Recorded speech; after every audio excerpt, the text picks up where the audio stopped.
अध्येष्यते च य इमं धर्म्यं संवादमावयोः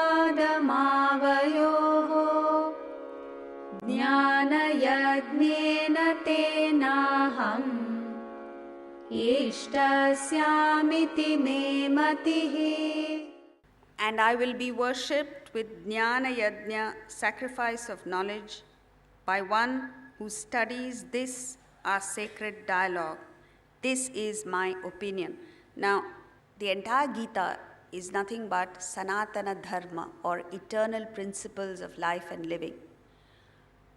But there are places, certain places, where Krishna gives a particular advice for Arjuna, a particular kind of person, and whenever he gives this particular advice, he always qualifies it by saying, this is my opinion, means it is not a universal truth applicable to all beings, it is a particular truth applicable to a particular kind of person.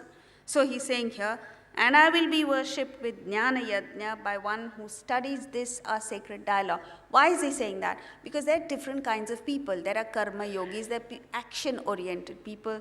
There are predominantly devotional people for whom the knowledge is not necessary.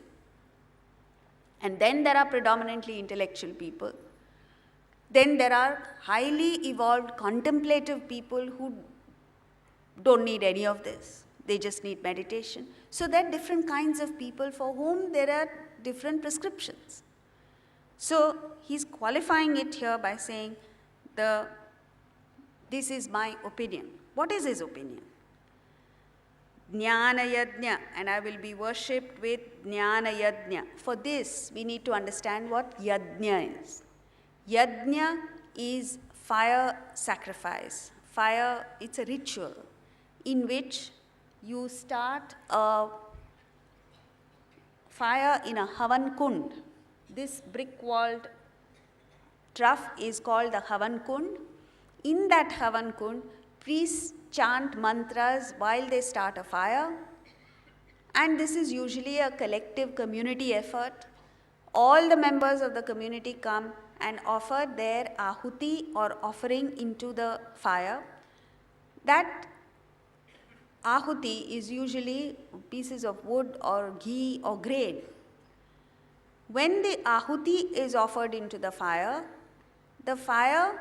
is kindled, and it is believed that fire god Agni has blessed the participants.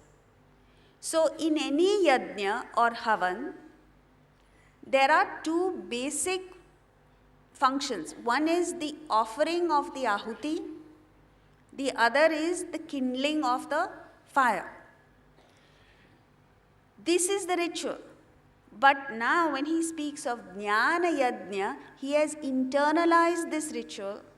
What you are offering is your study, your contemplation, your analysis, your effort to try and understand higher truths. So that is your ahuti. You pour this, as we said earlier, every morning when you wake up, preferably between 4 and 6 a.m. Why 4 and 6 a.m.? Because this is the time when your sattvic content, whatever little sattvic content you have, surfaces at this time. And when your sattvic content surfaces, this is the best time for intake of knowledge. So preferably this time, but if you can't do it, you can do it any other time. But it's important that you do it. Expose yourself to this knowledge. Do a systematic study of Vedanta from the basics right up to the highest. The study must be slow because the proportion of intake of knowledge, reading or listening, whether you listen to the CDs or you read the books, to contemplation must be in the ratio of 1:9. So for every hour that you listen or read, it must be followed up with 9 hours of contemplation, analysis, reflection, thinking, because it is this manana or reflection that makes the knowledge firm and steady within you. It converts knowledge to wisdom. So, when you offer this into the Jnana Yajna, what is kindled is your spiritual growth. You need to have this determination, the commitment for self-improvement. And why is he speaking about teaching?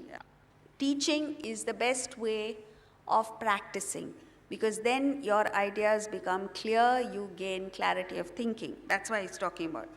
But adhyayan, study, must go with adhyapan or teaching, whether it is music, art, tabla, whatever it is. So the emphasis must be on adhyayan, study. Teaching happens automatically, naturally. This is my opinion, he says, because it is applicable only to Arjuna and not others. So in 68, verse 68, he says, it's the greatest devotion. In 69, he says, you do the greatest service by teaching. And here in 70, he says, this is the best way to gain knowledge. So there are three kinds of people. The three kinds of people are aspirants, spiritual aspirants like us. We do this for self-purification.